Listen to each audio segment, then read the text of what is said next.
choisis la vie.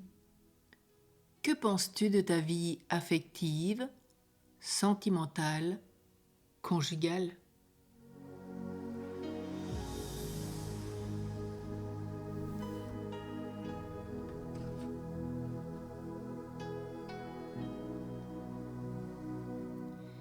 Il y a de multiples façons d'accomplir sa vie affective.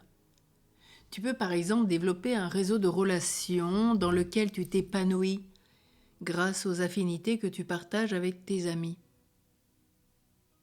Tu as peut-être tout focalisé sur ton couple. Une existence à deux réussie est faite d'approfondissement, de cheminement commun. Avancer ensemble dans la même direction et s'aider mutuellement tout en respectant la liberté de l'autre. As-tu l'impression que tu as mûri, que tu as évolué, que tu as franchi les paliers successifs, les épreuves que traversent les ménages qui progressent? Ou est-ce que tu te compares à d'autres que tu estimes plus heureux que toi? Que fais-tu alors pour que cela change?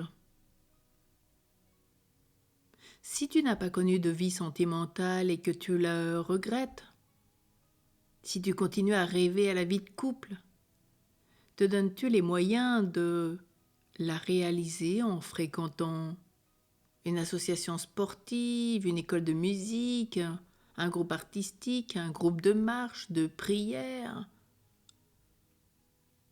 tant d'autres choses? Il te suffit d'entreprendre des activités qui te plaisent et qui peuvent te permettre de faire la connaissance de personnes partageant les mêmes goûts que toi. Au contraire, t'enfermes-tu chez toi, replié sur ta souffrance et ton découragement? Ne t'écartes-tu pas alors du rythme que Dieu a inspiré à l'homme dans la Genèse? Alternance de jour et de nuit. Il y eut un soir, il y eut un matin, etc. Alternance, comme nous le propose le livre de la Genèse au chapitre 1, toujours, du repos et des temps d'activité. Premier jour de la semaine, dimanche, où tu te reposes, et ces temps d'activité pendant les 6 jours qui te sont donnés. Des moments aussi de solitude et de rencontre avec Dieu, avec d'autres. Tu as éventuellement peut-être opté pour une solitude librement désirée. Y es-tu en accord profond avec toi-même? Et si tu as choisi la vie religieuse en offrant au Seigneur la vie sentimentale ou sexuelle que tu n'as pas connue, peux-tu dire maintenant avec sérénité que tu as perçu toute la richesse et la fécondité de ta vocation, ce à quoi le Seigneur t'appelle chaque jour?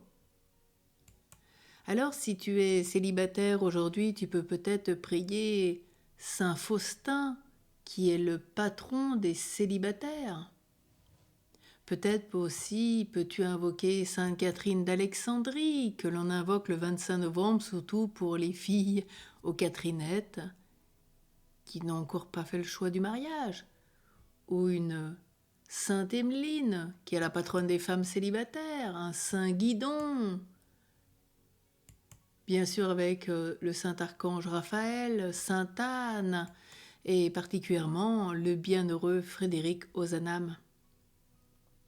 Cet homme que tu vois, avant de devenir une grande figure du catholicisme social au XIXe siècle, ce bienheureux Frédéric Ozanam a longtemps cherché sa vocation.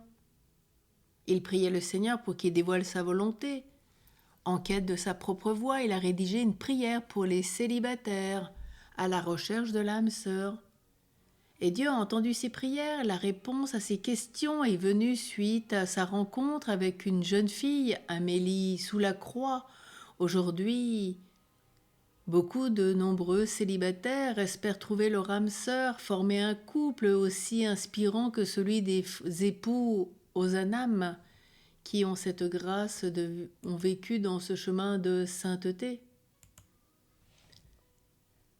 Alors ce matin, prions avec le Frédéric Ozanam, bienheureux.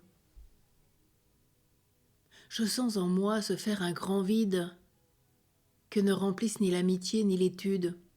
J'ignore qui viendra le combler. Sera-ce Dieu, sera-ce une créature?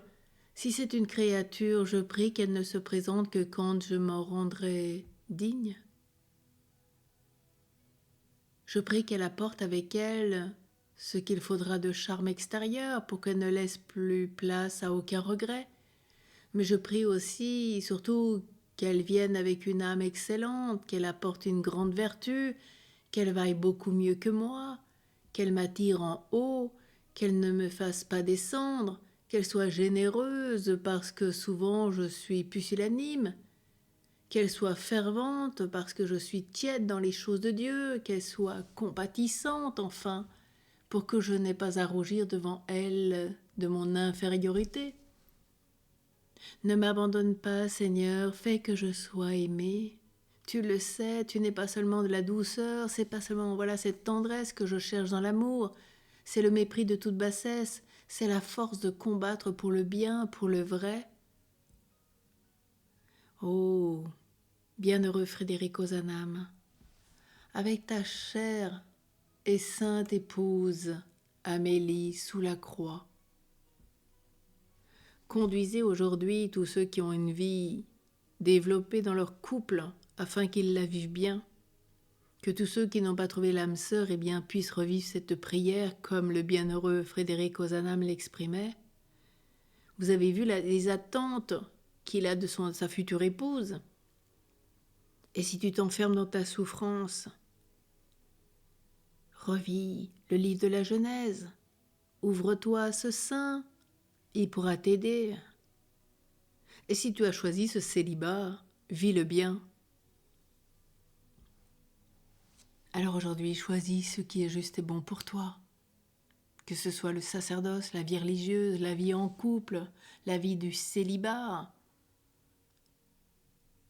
Et autrement, fais ton choix et demande au bienheureux Frédéric Ozanam de trouver l'âme sœur. Il a supplié et l'a obtenu. Et aujourd'hui, ce couple est bien heureux. Amen.